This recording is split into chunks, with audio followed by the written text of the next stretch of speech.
Alors aujourd'hui, j'ai le grand plaisir d'être avec mon amie Linda Valade.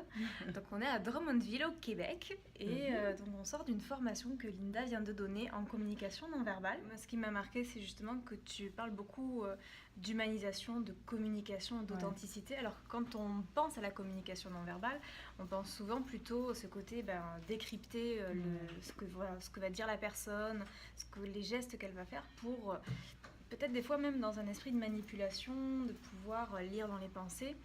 Et en fait, c'est pas du tout ça. Pas du tout. Et d'ailleurs, on ne lit pas dans les pensées. Tout ce qu'on peut avoir accès, en fait, c'est une meilleure lecture d'état émotionnel de l'individu. Alors, si on est capable de bien comprendre dans quel état émotionnel est l'individu devant nous, peu importe dans quelle situation, dans ce cas-ci, on s'adressait davantage au milieu de la négociation. Si on est capable de comprendre l'état émotionnel, mais on est capable de mieux s'adapter, on est capable de mieux comprendre. Donc, l'objectif, c'est de pouvoir lire, en fait, le non-dit, ce que représentent les gestes, l'émotion, la posture du corps, pour pouvoir mieux s'adapter, mieux communiquer, être en meilleure relation humaine, créer des relations plus authentiques. C'est pas du tout d'essayer de décrypter. Je ne l'enseigne pas dans cet esprit-là. Je l'enseigne vraiment dans un esprit de bienveillance pour créer des belles relations. Et donc là, on était avec des personnes, donc c'était plutôt dans le milieu des affaires, la négociation, la vente. Ouais. Et je crois que tu travailles aussi avec la police, avec les banques. Dans quel milieu, en fait, la communication non verbale peut être utilisée? Dans tous les milieux.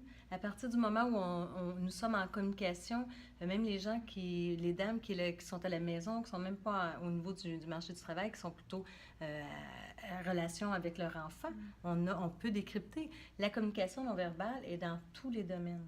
Et quand on a un adolescent, par exemple, qui n'est pas bien, qui va se fermer, on peut, du coup, avec la communication non verbale, trouver le moyen de débloquer un peu les choses, de parler différemment pour trouver d'où vient le problème? Oui, bien en fait, on peut décrypter dans l'instant présent, donc la communication au moment où on échange, et aussi dans la posture que l'adolescent va prendre durant un moment. On peut voir que le corps se transforme tranquillement, que les yeux commencent à devenir plus affaisés. En fait, on peut voir qu'on voit davantage le blanc sous l'œil depuis un petit moment, on le voit de plus en plus. Donc, on peut se poser des questions, les épaules qui deviennent de plus en plus voûtées. Donc, on parle d'une posture qui commence à prendre forme. Donc, c'est une émotion qui est présente en ce moment, mais qui perdure dans le temps.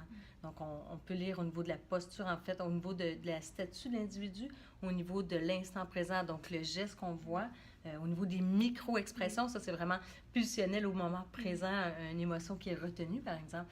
Mais oui, on peut être en relation d'aide. Ça l'aide au niveau de l'éducation, des enseignements, au niveau des enfants, bien comprendre l'enfant, dans quelle posture il se trouve devant nous.